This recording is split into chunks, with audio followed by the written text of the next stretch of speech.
The frequency of natural disasters has soared in recent decades. Total damage topped $210 billion worldwide in 2020. With climate change, the costs attributed to coastal storms will increase dramatically. At the same time, coastal habitats such as wetlands and reefs are being lost rapidly. Some 20% of the world's mangroves were lost over the last 4 decades.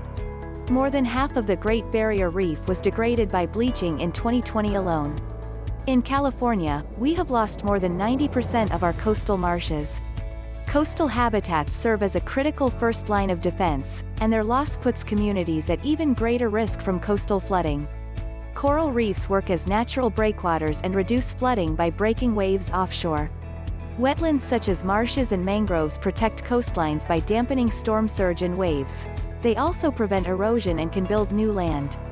On January 27, President Biden committed to protect 30% of U.S. land and coastal seas by 2030 as part of the U climate strategy.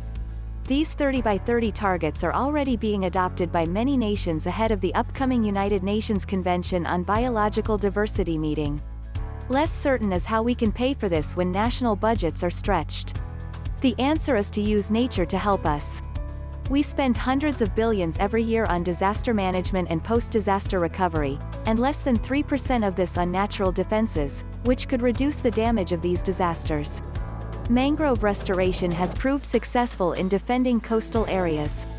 Hundreds of thousands of acres have been replanted across the tropics, mainly in Southeast Asia. But more than 25,000 acres are still lost every year. New studies that combine flood risk and economic models show that mangroves reduce property damage from storms by $65 billion annually across more than 400,000 miles of coastline in 100-plus nations. Coral reef restoration has lagged further behind. The flood risk models show that when we lose just the top 1 meter, about 3 feet, of coral reefs, the annual cost of storms will double globally, including in hot spots where reefs provide millions of dollars of flood protection annually. The U has more than 325 kilometers, about 202 miles, of these critical reefs in 2 states and 4 territories.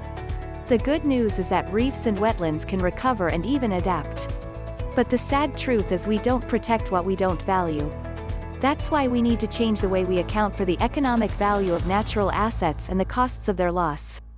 The flood risk studies lay the foundation for that change. Here's what we can do to change how we defend our coastlines. Include environmental assets in national economic accounting. Currently, economic indicators such as gross domestic product account for only what we take from the environment, be it fish or timber. We don't place a value on the natural assets we leave intact that provide critical benefits such as flood protection.